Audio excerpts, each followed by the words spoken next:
और एक बार फिर से आपका स्वागत है। और अब बात उत्तराखंड की तमाम बड़ी खबरों की करते हैं, चूंकि अब इंतजार लगभग खत्म होता हुआ नजर आ रहा है और सीएम धामी की तरफ से एक बड़ा फैसला लिया गया। धामी सरकार की तरफ से बीजेपी के 10 वरिष्ठ नेताओं को दायित्व सौंप दिया गया है। लंबे समय से इंतजार किया जा रहा था। दायित्व बंटवारे को लेकर सभी को मंत्री पद का दर्जा दिया जाएगा। दायित्वों की पहली लिस्ट आ गई है, दूसरी लिस्ट भी हो सकती है। तो लंबे समय से जो इस बात का इंतजार था, अब वो फाइनली इंतजार खत्म होता हुआ जो पहली लिस्ट है दायित्व बंटवारे की वो सामने आ चुकी है और अब दूसरी लिस्ट भी जल्द ही जारी कर दी जाएगी।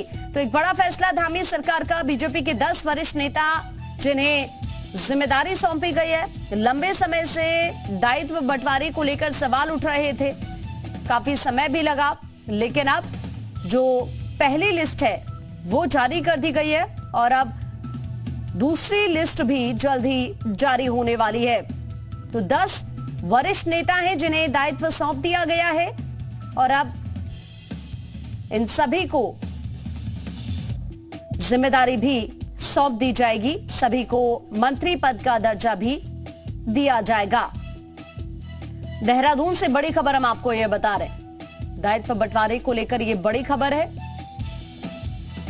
बीजेपी के 10 वरिष्ठ नेता जिन्हें दायित्व मिल चुका है और अब इन सभी को मंत्री पद की जिम्मेदारी सौंपी जाएगी।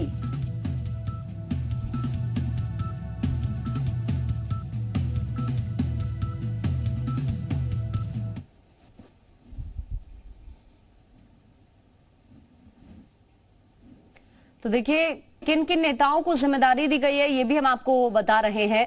बलराज पासी, सुरेश भट्ट, ये तमाम वो लोग हैं जिन्हें जिम्मेदारी दी गई है। इसके अलावा अनिल डब्बू, कैलाश पंत हैं, शिव सिंह बिष्ट हैं, नारायण राम टमटा हैं। कुल मिलाकर 10 वरिष्ठ नेता हैं, जिसमें ज्योति प्रसाद गैरोला भी है।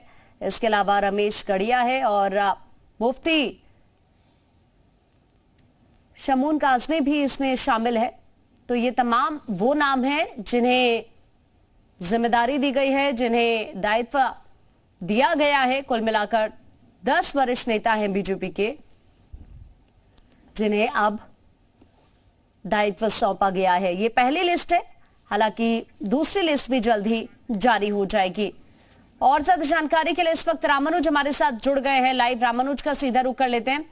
रामानुज, चूंकि पहली लिस्ट तो जारी हो चुकी है, 10 वरिष्ठ नेता हैं बीजेपी के जिन्हें दायित्व सौंपा गया है, अब दूसरी लिस्ट कब तक जारी करने वाली है बीजेपी? देखिए, पहली लिस्ट का काफी समय से इंतजार चल रहा था। कार्यकर्ता इस बात की उम्मीद कर रहे थे कि जो वरिष्ठ पदाधिकारी हैं, कार्यकर्ता हैं, उनको सरकार में जगह मिल सकती है और वो पहली 10 वरिष्ठ कार्यकर्ताओं की अब सूची जारी हो चुकी है।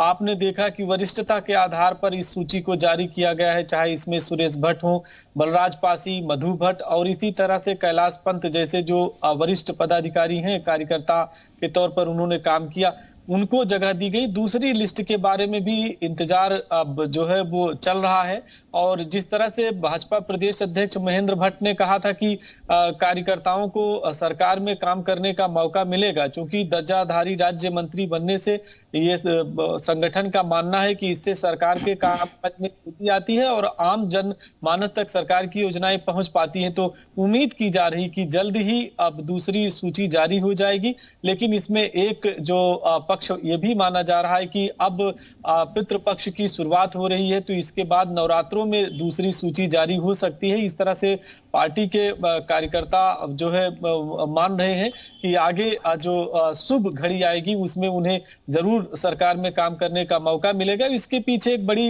मंशा ये भी है कि 2024 का लोकसभा चुनाव आ रहा है। सरकार और संगठन की कोशिश है कि किस तरह से प्रदेश के दूरस्थ क्षेत्रों तक सरकार की योजनाओं को पहुंचाया जाए।